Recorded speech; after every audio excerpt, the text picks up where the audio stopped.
Excellent.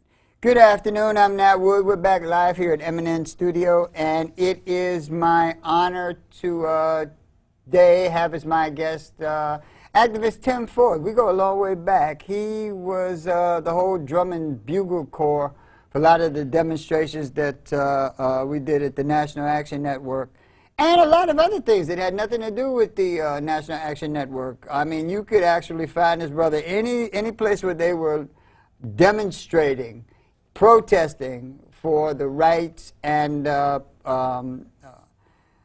privileges, the civil rights of people everywhere in New York City. You'd find him right at the head of the line, keeping time. If you know anything about the drum and bugle corps, they're the ones who march you to the beat, and they're always right at the front and center.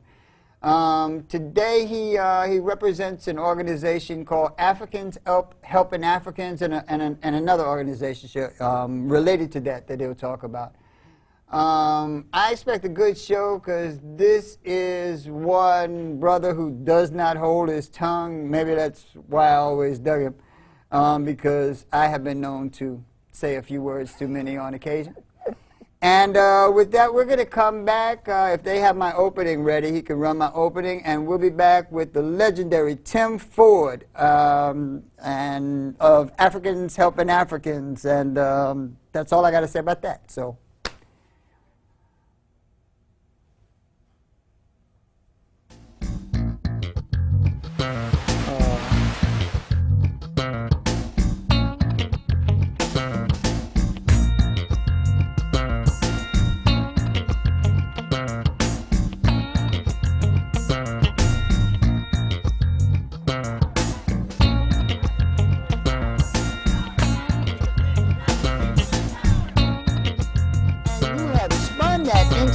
Where the victim is now the perpetrator and the perpetrator is now the victim. And that just drives me crazy. And we are back. And as I said before, my guest today is Tim Ford, the historical voice of the one, the only, the inimitable, the original National Action Network. How you doing, brother? Peace, brother. I'm good, thank you. Excellent, excellent, excellent.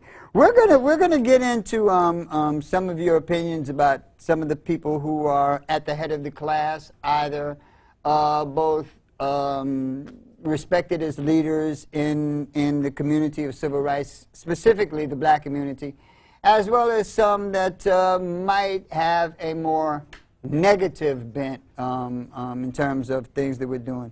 But before we do that, let's establish what you're doing. Now, your organizations, you have, you tell me. I'm a co-founder of two organizations. One of the organizations, which is the main part of the two, is called Black African Infrastructure, which is a online and activist organization which would deal with building coalitions throughout the country to basically deal with social activism. Africans Helping Africans, which is the arm of Black African Infrastructure, which is the social activist part of it. And we basically, like I said, create coalitions throughout the country, New York City, to deal with the issues within the communities, the black communities.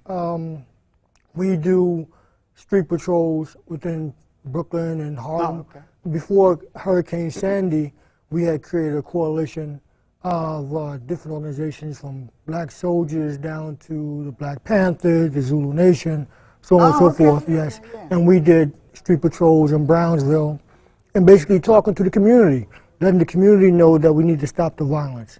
And we also were doing street patrols up here in Harlem, doing the same thing, basically patrolling the community, talking to the community and letting them know that the violence have to end.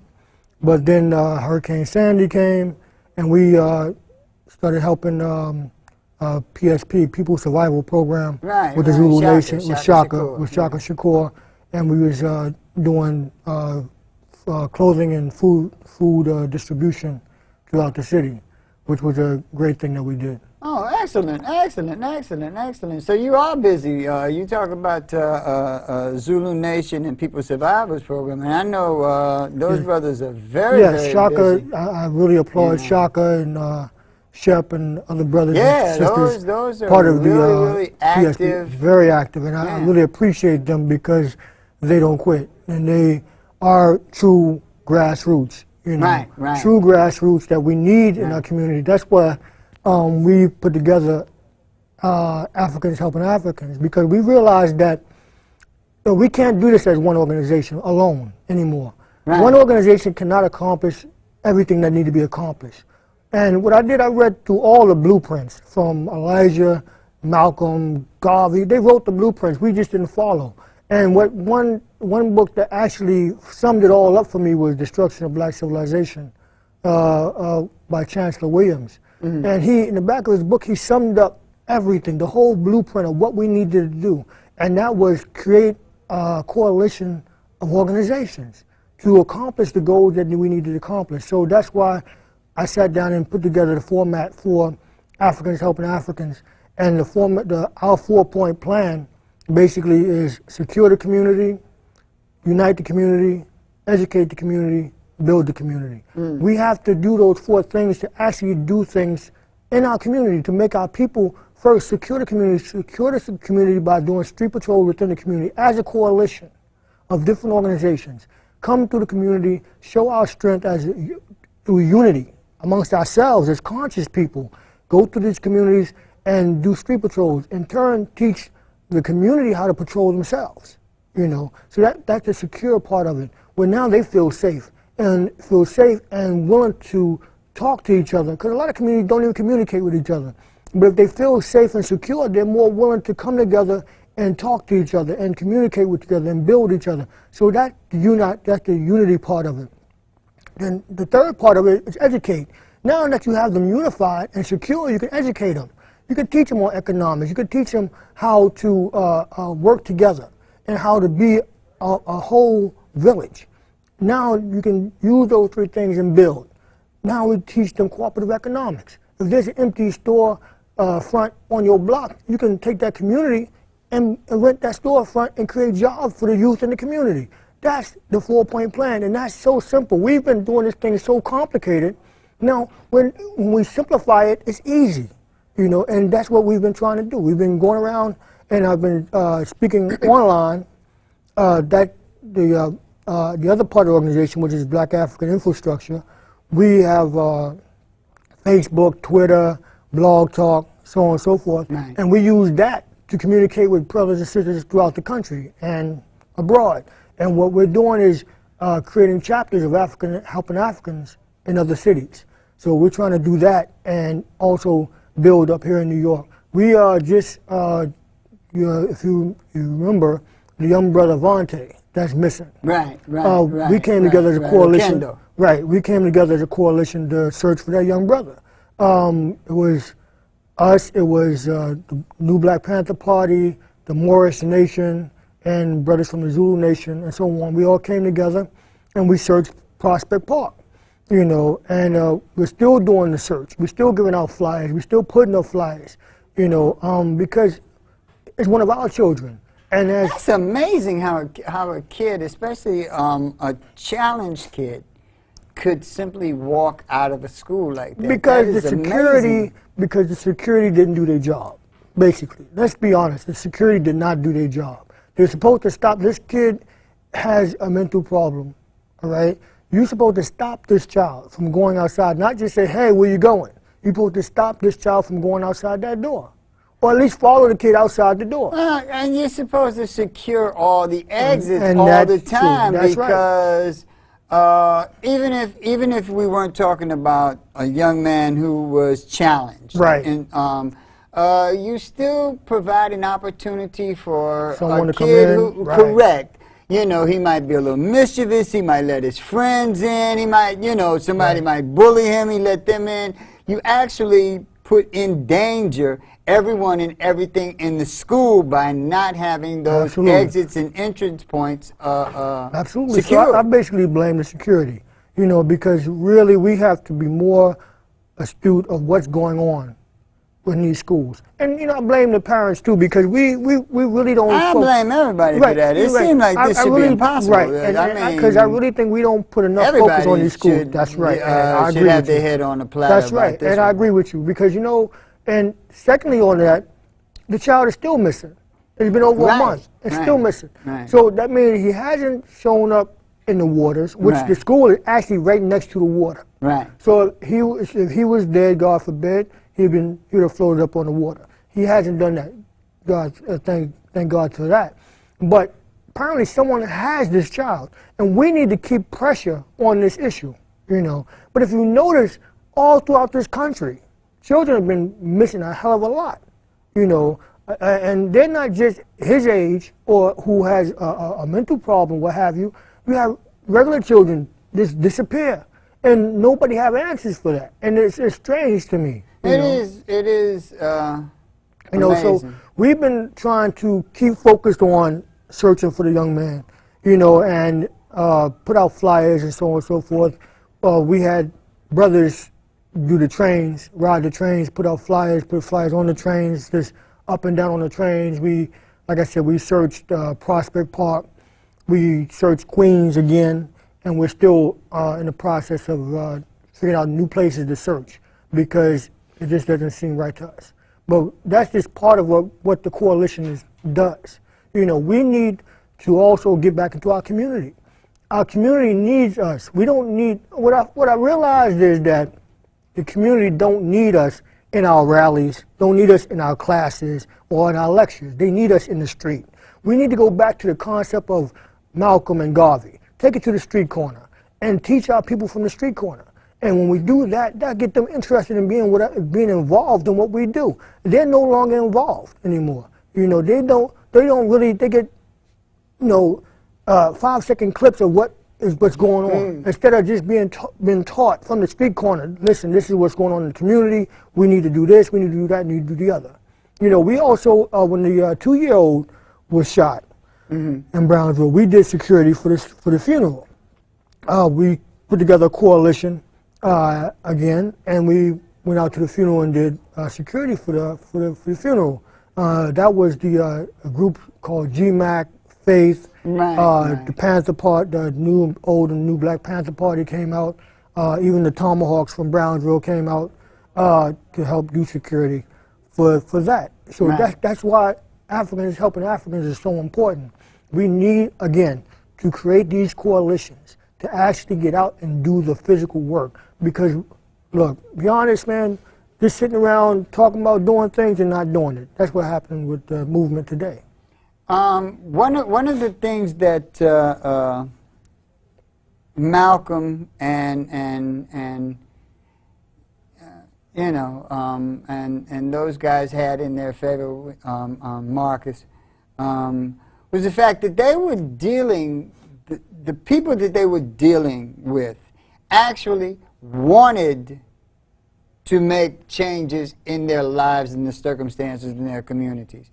When you look at a lot of the people who Malcolm was dealing with, and the Nation of Islam, a lot of them were ex-offenders who had come out, who wanted to make a difference in their life, wanted to turn their life around, and wanted to make changes in the way things were being conducted in their communities. The same thing with Marcus. Marcus was building his coalitions in the 1920s and whatnot. So there was a strong movement, for activism and just the empowerment of black people. A lot of that seems to be missing from our communities now. We seem to be more confused than ever, and it's almost strange, that there seemed to have been more movement, more progress in the days of Jim Crow than there is in the 21st century. Let me just say this to that. I'll put it like this. I started with the National Action Network. Right. And we started at the elementary school, so on and so forth. And during that time, we were extremely active, you know, extremely active. And the community understood why we were active. They understood the issues because we brought forth the issues. Right, we were in the street constantly bringing forth the issues. Reverend Sharpton would have his rallies, and at the same time, a lot of us were in the street talking to the people, you know, and we continued to be active. Nowadays, the so-called movement is no longer active. You have,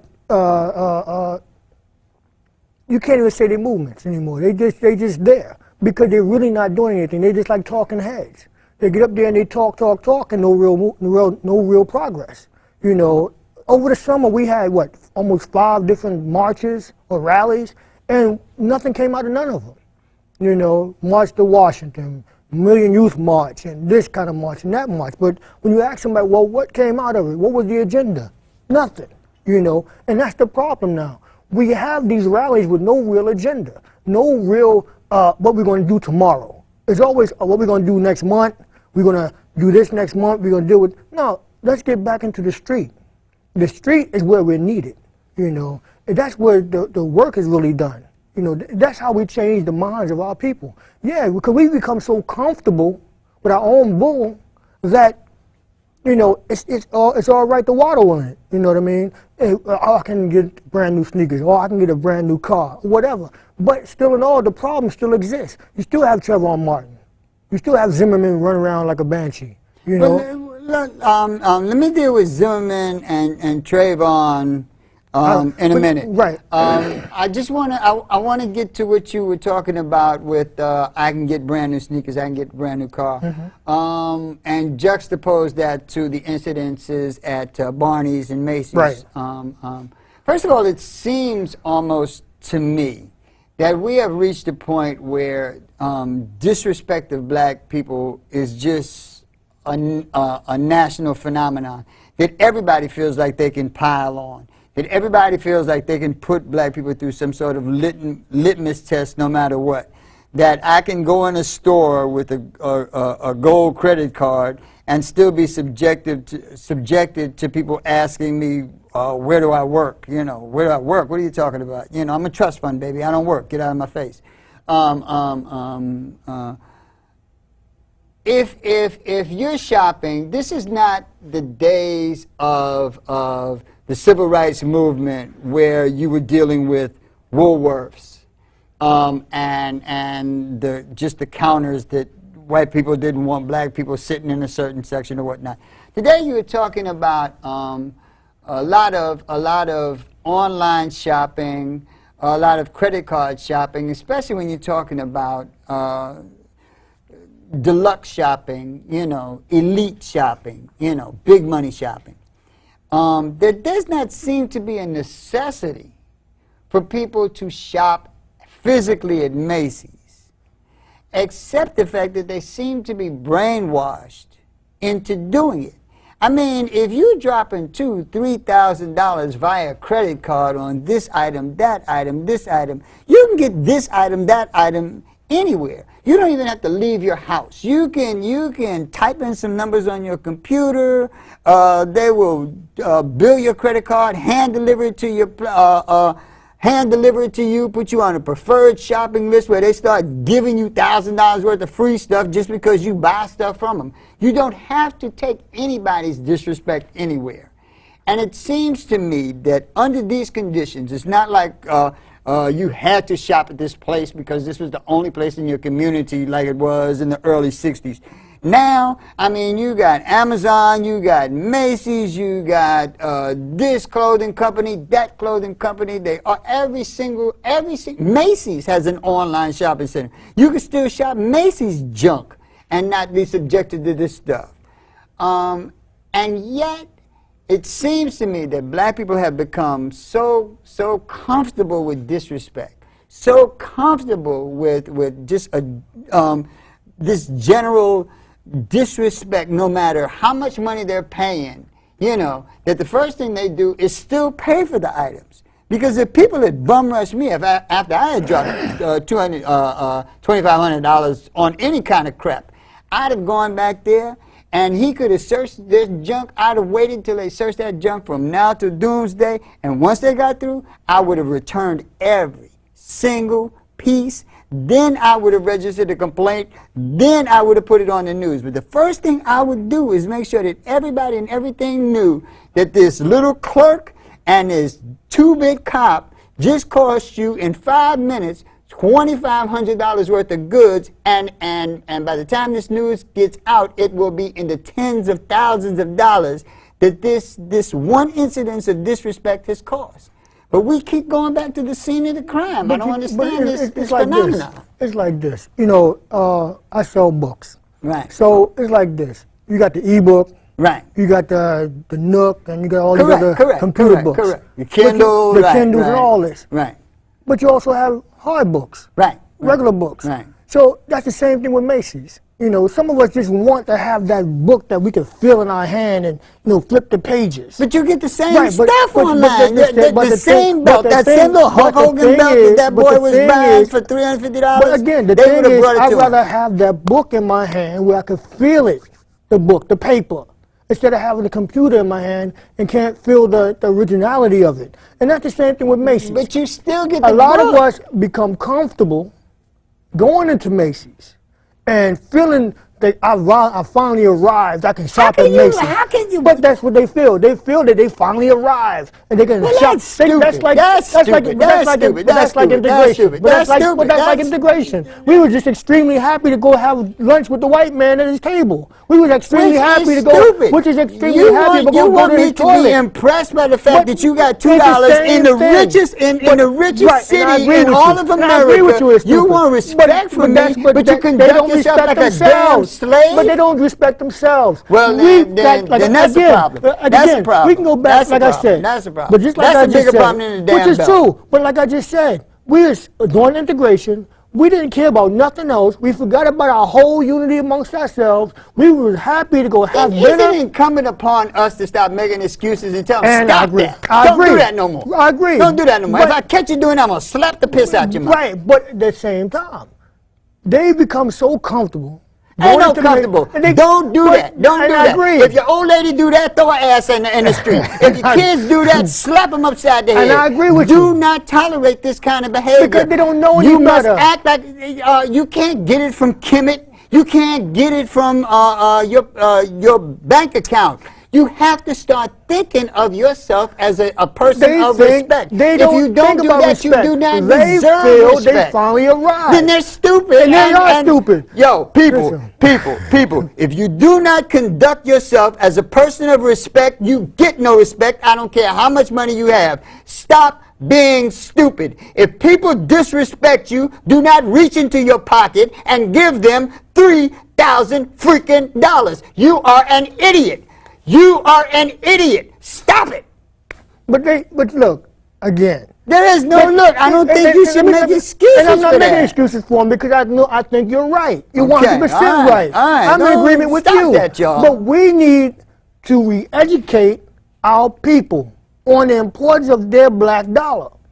Black dollar, just any dollar. Right, but it's our money that we earn. That's our black dollar. That's the money that we earn, and we need to be respected for the money that we spend. Look at Barney's, okay? Hell, I don't even shop at Barney's. If you go buy, I don't shop at Barney's. If you go buy a peanut butter sandwich, and you ask the waiter for a peanut butter sandwich, and he tell you, shut the hell up, I'll bring it to you. Are you gonna buy the damn peanut butter sandwich? But that's the point. That's the whole point. You know, that's the whole point. We don't understand when we're being disrespected, and there's no excuse for it. Wow, that's deep. There's no excuse for it. There's really no excuse for it because we become so comfortable feeling that we finally arrived, that we can hang out with the white folk, that we can spend this big money on bull, all right? We go in there and buy. I ain't even got to the point of it being bull yet. I haven't even chastised from being bull. We go over there to going to Barney to buy a $500 belt that you're not going to really wear. You're going to let it dangle down your ass. But the thing is, we got to understand something. That these people do not respect us. They don't even respect our money. So why are we allowing them to disrespect us? You know what I mean? And just look at Macy's. Every time around this year, they do the same damn thing. Every year. Last year they did it. Year before there they did it. They do this constantly. They hold our people in the back room and search them and everything else. You know, I can get the same damn belt with my telephone. And I agree. But I agree with you. But we, again, go right back to our comfort zone. From Macy's. From Macy's online. We become comfortable with being around white people, being able to shop with white people, saying that I'm just like you. So white people is the prize. Nah, that is the prize. That's the prize right there. Macy's got the best this or best that. They ain't got really that. But if you're trying to prove that you have arrived and that you're as good as white people, the only thing you have proved is that deep in your heart you don't believe you're as good as white people. Absolutely. Because white people don't have to prove they're as good as white people. And I agree with you. And I agree with you 100%. But we get this in our mindset. I don't even think white people require you to prove that you're good as white people. I think that is something in your mind. Mm-hmm. It's just something in your mind. And I agree with you because that's what we do. We got this mentality that only way we can say we've made it is to be around them. You know, if you notice, a lot of us are more comfortable being around them than they are around with each other. You know, we lost that whole African village concept to integration because we just love being around them. You know, I've had people tell me that a white man treat black women better than black men. And I'm like, where do you get that nonsense from? I said, if they were so damn great, why did the white woman have to create the white woman's movement?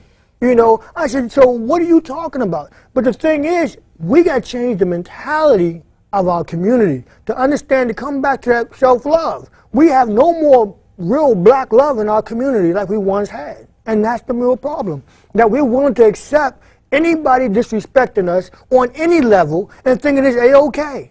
You know, yeah, we'll jump up and down and protest for about a day or two, but then that's it. Where's the real movement? The movement itself has died. We have not really done anything relevant to make this society respect us, and that's what the problem is. We got to do something that's going to actually, when we're dealing with the movement, the movement is not the movement anymore because now this society expects us to do certain things. First of all, when you ask for permission to march, then you're a fool, all right? You're going to go ask somebody permission to slap them because after they slapped you, then you're a fool. You don't ask permission to get slapped back, you know, or slap somebody back. You just do what the hell you got to do. You slap me, I'm going to slap the hell out of you. So that's what it is. But this is what the movement has become. Oh, I got to ask permission to march. I got to ask permission to rally. I got to ask permission. Why are you doing that? You know, where's the real movement at? You know what I mean? So that's the whole problem here. We got to go back to the real deal movement, the revolutionary state of mind that we once had. Because I should have never have gotten that far into Barney's because we are strapped for time. But you mentioned the movement. There's a few things that we forget about the original movements. Marcus Garvey, Nation of Islam, you know, Kwame Ture, all of those guys. That not only did they have a very strong African-centered consciousness, but their intelligence and their tactics and strategies were state of the art. They were multi-layered. Each one of those organizations was multi-layered. Marcus Garvey wasn't just you can accomplish what you will. It was global shipping. When you talk about the Nation of Islam was just not a very strong religious black religious-centered organization. It was also entrepreneurial. It was also global in vision. A lot of the tactics that we use, and I'm reluctant to even call them tactics, seem to be today very one-trick pony-ish. We are not centered as organizations with a vision, much less a global vision. There is no vision. Right. There is no real vision. That's why we created Black African Infrastructure. Okay. Black African Infrastructure is like the umbrella of African Southern Africans. And what that part of the organization does is deal with the economic part, trying to create economic situations for the community. We also deal, like I said earlier, with the online communications. Right. And this way we can get information out on why is it so important for us to build economics within our communities and things of that nature. You know, and I was taught by my mentor, which is Reverend Sharpton, is that sometimes you have black leaders and then you have leading blacks. Right. You know, and what's going on now, we just have leading blacks. Right. You know, have people just leading blacks into a circle. It's just into a big old circle. Let's march around the building 500 times. That's all they do. Right, And that's the problem. One-dimensional. One-dimensional. It doesn't have any real structure where you're going to say, okay, we're having this rally today, and we're here today, and tomorrow we're going to shut down this city for economic reasons. Right. And that's what's needed right now. Right. We don't need to get up there and hear about 20 people or 100 people speak and say nothing. And that's what's been going on this whole summer. They marched on Washington. What happened? Nothing. Nothing was shut down. Nothing was anything. Right. You know, again, leading blacks. Right. It wasn't a black leadership. Right. You know, it was leading blacks. See, one of the biggest differences, if not the biggest difference, between someone like me and a Jesse Jackson or even a Reverend Sharpton is that they did learn from one of the greatest leaders of all time, Dr. Martin Luther King. However, I'm Harlem, and Harlem is bigger than any one leader. The Harlem Renaissance was probably the most perfect black organization that has ever been put together. It was put together by cats like W.B. Du Bois and Arturo Schomburg, and it actually incorporated the best of every aspect of black life. So they had black artists, they had black intellectuals, the W.E.B. Du Bois, they had the artists like Romare Bearden, they had the great writers like Dunbar and Richard Wright, they had the musicians like Chick Webb coming here, the writers, the women like Zora Neale Hurston. So when you talk about putting together a coalition, they had the money thing going on with Madam C.J. Walker's daughter financing a lot of this stuff, and Langston Hughes. So when you talk about organizational black people, me coming from Harlem, I always envision this perfect storm where people come together. Collectively, it's bigger than one person leading a bunch of people with no say. It's actually a collective of people with the vision to build a world, and I just don't see any other way that we can actually do anything. Yeah. Speaking of technology, we got some calls. I better take a call. Yeah, I got my brother here running back and forth, so I'll give him a chance to get back to the thing here. And when he's ready, he can just put the call through, and we'll. But you're 100% right about that. But oh yeah, hey brother, how you doing? All right, bro. Once again, an award-winning show. Oh, thank you, man. Thank you. Peace to the good brother. I didn't catch his name. Oh, that's Tim Ford. Yeah, he used to was like in the front line of all the demonstrations, the Diallo demonstrations, just everywhere. But yeah, that's Tim Ford. All right. The whole drum and bugle corps of the revolution. You know, I was, of course, listening to your brother's talk. I started pondering certain things. Mm-hmm. And, you know, I'm a strong believer in that words have power, semantics, so on and so forth and whatnot. Whether, you know, to lead or to mislead. Mm-hmm. You know, like a correctional facility is still a prison and whatnot. But, right. You know, anyway, you know, like I've always felt like a demarcation in the decline of so-called black leadership came somewhere along the lines of when militants became activists. You know what I'm saying? In the sense that, you know, like at one time or another, you know, when you had the Panthers and things like that, the establishment knew that you was going to get more than a march. You know what I'm saying? Right. You had intelligent black men willing to pick up arms if need be.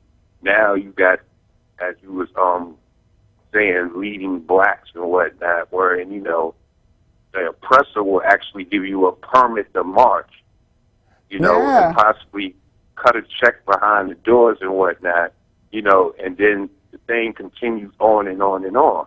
You know what I mean? Yeah. So, you know, it's like, that's what we need again. We need militants again. You know, we need militancy, you know, because... Right, even militancy, right. Yeah, because, you know, it's like, even like with these Taliban and Al-Qaeda cats and whatnot, you know, irregardless of whether you agree or no, or disagree and whatnot, they are forced to be reckoned with because they're saying this is to the extent that we're going to go to be recognized. You know what I mean? Mm-hmm. Whereas we're just sitting around, you know, you got one cat talking about, oh, we're going to claim the Confederacy flag and he's going to make a clothing line Yeah, with the that Confederacy was flag. deep. He's That a was fool. You know, what have you seen any Jews wearing them scullies with swastikas on it? You know what I'm saying? I mean, where deep. are our heads at? Our That was community is like bugging out, you know, Yeah. and, you know, the N-word, our people are using it like surnames now. Yeah. You know, so, you know, like, I appreciate brothers like y'all. I don't want to give up on the community. I'm still like, you know, whatever I can do.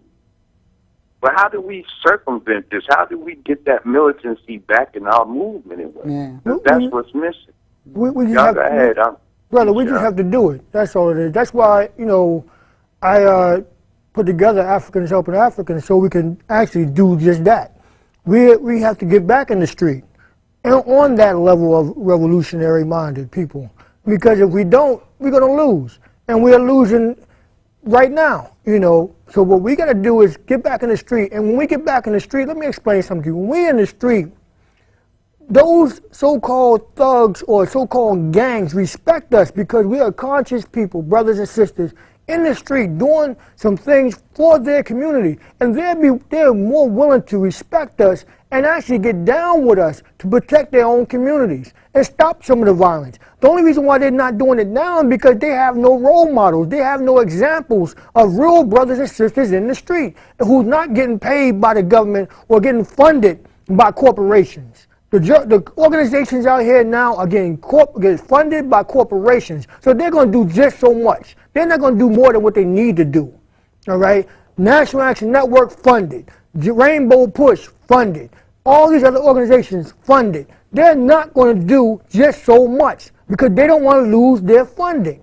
That's why those of us who are not being funded, who don't want to be funded by corporations, who don't want to be funded by government, okay, is in the street doing what we got to do. And we asking brothers and sisters to support it.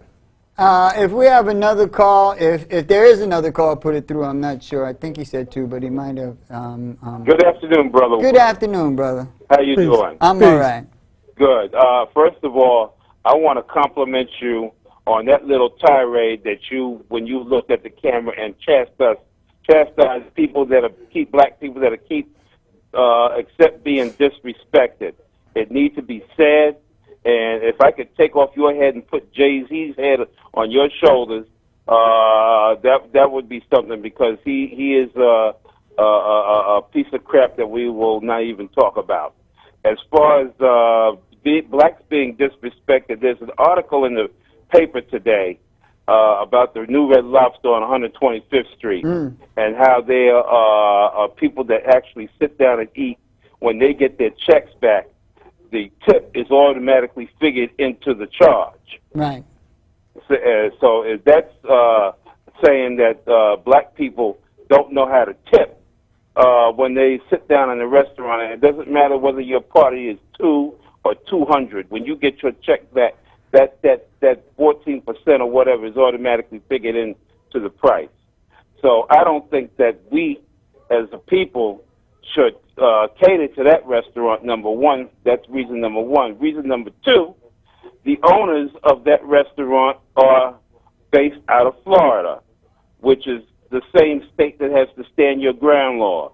Trayvon Martin, George Zimmerman, and you see this fool is still running around acting like a maniac. So I don't think that we should.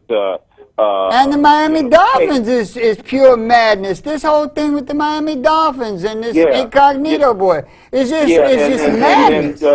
And then to piggyback on what the brother just said about Kanye West with the Confederate flag, he actually was going into a Barney's in California with that jacket on. Yeah. You know, so what does that tell you? Maybe you have no respect for us. We have the rappers that disrespect our people. We have Lil Wayne disrespected Emmett Till. What the hell? You know, this is just madness, and people still give these people money, buy their records, and we are being disrespected on video. The women are being disrespected. We're looking like hood rats and thugs, and you know, usually what people see as a perception. This is why we can't get any respect. You see what I'm saying? I agree with you. I thank you, Mr. Wood, for that tirade.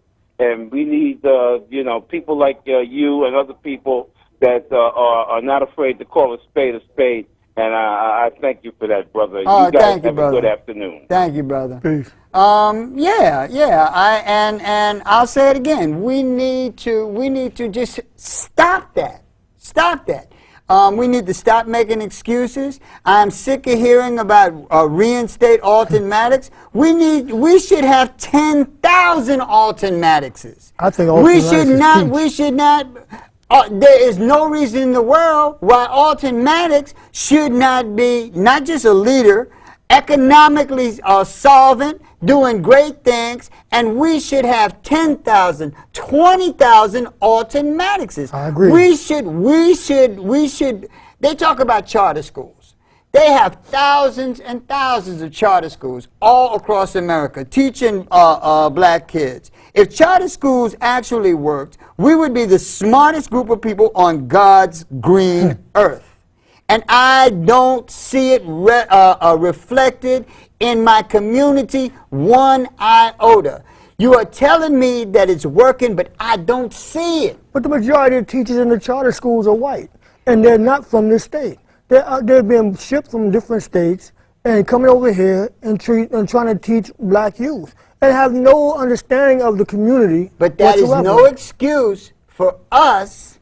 Absolutely. Us, as sophisticated as we are in actually recognizing BS, it is no excuse for us to have these people give us chicken crap, and we believe it is chicken salad. You're right. If no matter what they tell you, if the kid that I send to school comes back no better than before I sent him, and you are telling me he's a genius, I am telling you this is chicken crap. And I do not see it reflected in my communities, and we have to be the standard, and we need to stop making excuses. That's right, and you're right. And get busy. And you're absolutely right. We have to stand up and deal with this whole issue of education.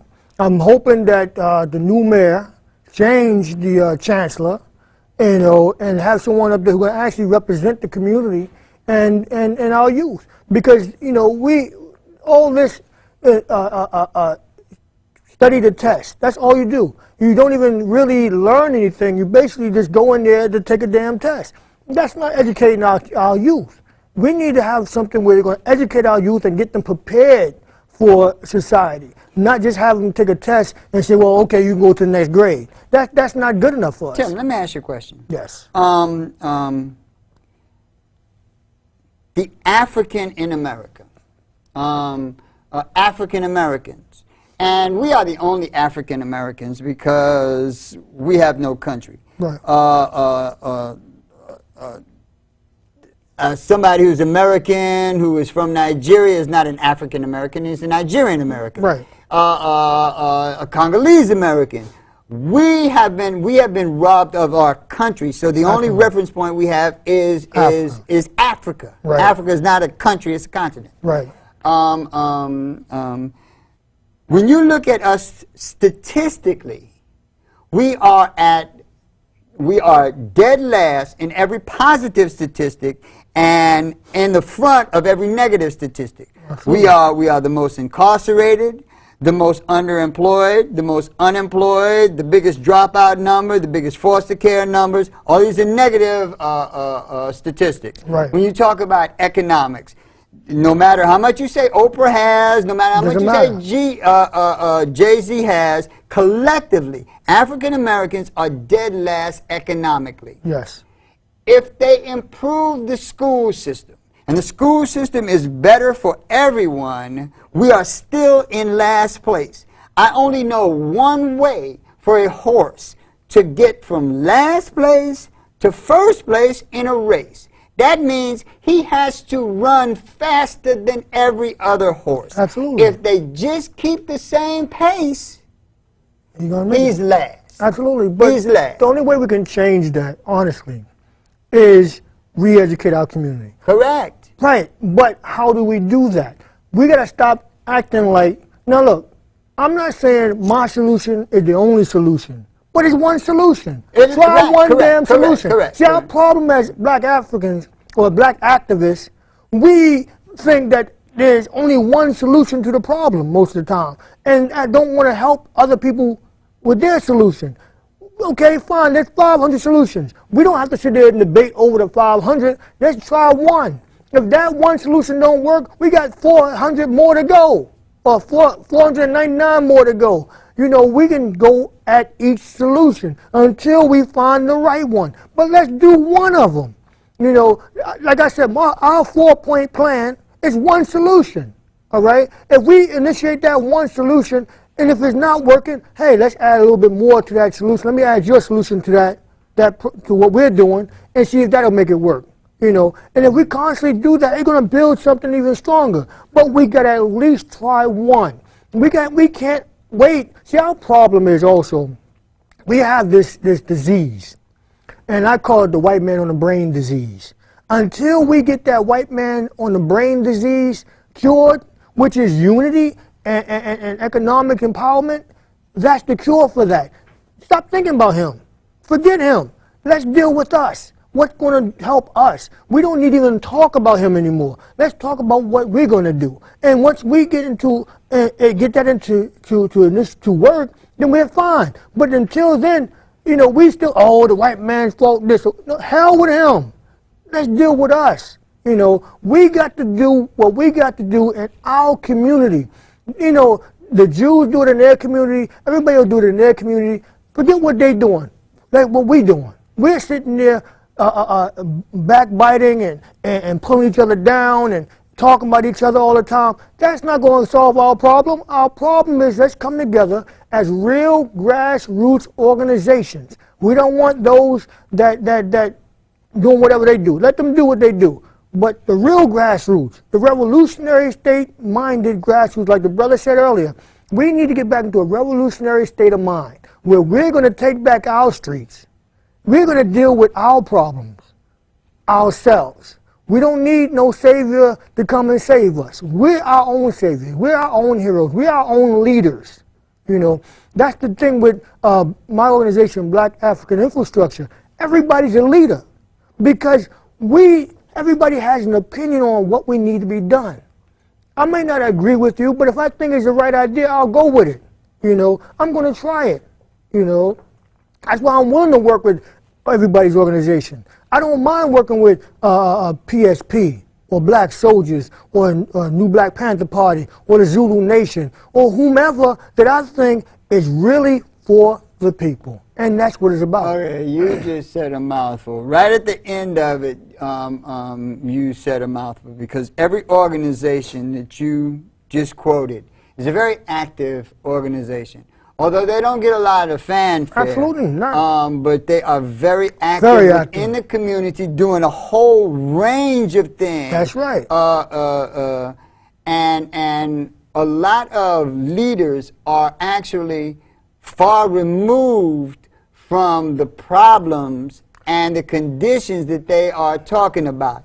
It's like the issue of health care.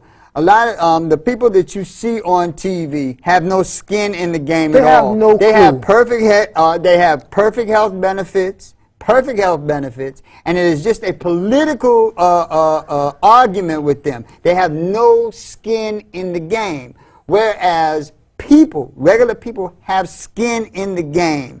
They need to know the specifics of what people are talking about, but we never get to the specifics. We're just getting into Obama's bad, Obama's good, Obamacare bad, Obamacare good, but we don't actually get into the specifics of how do we help people. Right, but that's not their job. That is not their job. That's not their job. Because so-called black leadership today has created a job out of the pains of the African, of the people. That's what they did. But is it them, or is it that we keep referring to them as black leadership? Right, well, that too. But at the same time, that's a part of that. But they created it into a job, okay? That's why they have no clue what's going on in the street.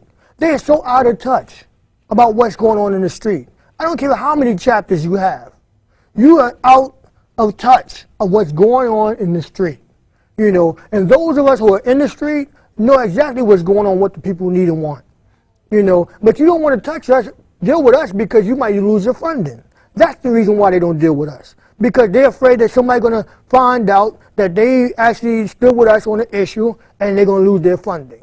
You know, and that's what it's all about. It's not about helping the people anymore for them. It's about getting their face in the place, getting that money, and call it a day. As long as I talk big and talk good, I'm good. I'm all right. You know, but the problem is, again, we need to get back in the street as real activists, real revolutionary state of mind people. When they talk about the affordable health care program, Obama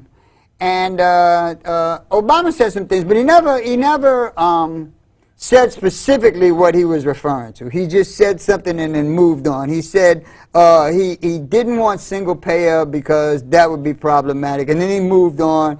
Public option, that would be but he never said specifically what he was talking about. And I thought that was and even conservatives and a lot of Democrats alike, they refer to socialism, but they don't specifically say what they're talking about. They're just saying you can't do it because it's socialist and something about insurance companies, yada yada yada. Okay. But in point of fact, in 2008, when the world was brought this close to an economic meltdown, it wasn't because of subprime loans. It wasn't because of the banks. It was not even due to over-leveraging and handing out loans that couldn't be paid back. Basically, the meltdown was caused because one insurance company, AIG, told everybody and everything all across the planet that they had them covered if they suffered losses and had no money. They spent all of the money and insured everybody. And when there was a default, when there was a 5% default rate, there was no money to compensate for this, and it brought the entire global economic system to a standstill and this close to an economic meltdown. It was the insurance companies. When you look at Katrina and the problem with Katrina, people had paid for insurance for 40, 50, 60 years on their houses and got back zip, zilch, nada from the insurance companies. When you talk about health care, and when you talk about having some sort of operation, especially catastrophic operation, do you know that the cost of the operation, the actual cost of the procedure, may be just a few $1,000s, but the cost of the insurance may be 10 or 15 times that. So if you have an operation that costs you $40,000, $50,000, you better believe that out of that $50,000, $40,000 to $45,000 of it is insurance costs. How do you expect the insurance company to operate in good faith when they are in the business of making money for them? So the moment you gave it over to the insurance companies, you basically ensured that a lot of people were going to catch a lot of hell, because that's what insurance companies do. And it doesn't seem like you should be insuring things like health and hospital care. Insurance companies should be for your car, your boat, your house. It should not be for your life and your medicine. But this is what they've given it over to, and I'm hard pressed to find out how this is going to work when you have signed over the whole system to the devil himself. Well, that's what they do.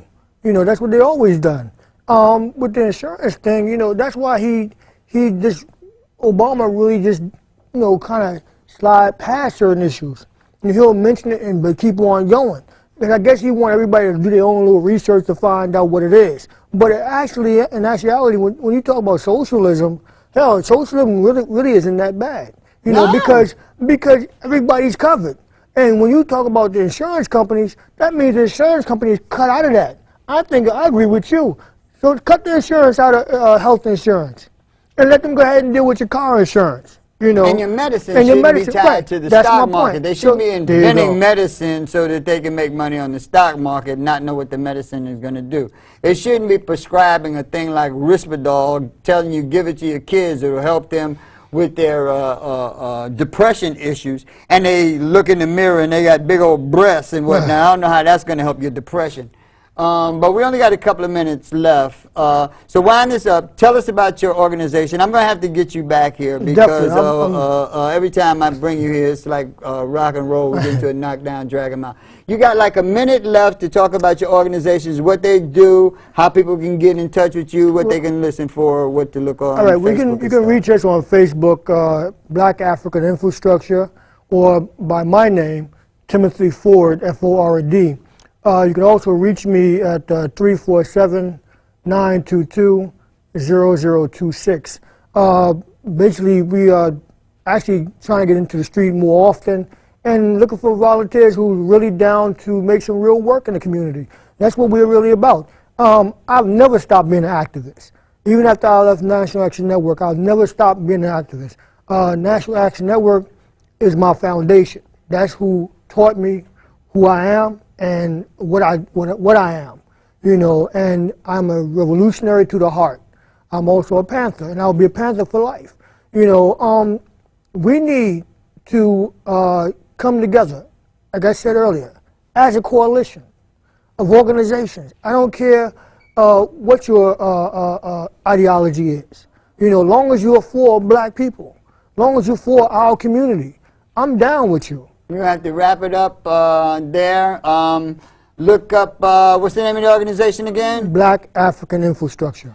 Black African Infrastructure. Type that into your search engine. You should come up with something. Look for that on Facebook. Look for Timothy Ford on Facebook. If it's an organization that he's involved in, like it, check it out, see what you can do. If you don't like what he's doing, come up with something on your own. We will see you next week. I want to thank you so much for tuning in, and until next week, peace. We're out. Peace. Thank you, brother. Thank you, pleasure. brother. Yeah. We always do. Hey.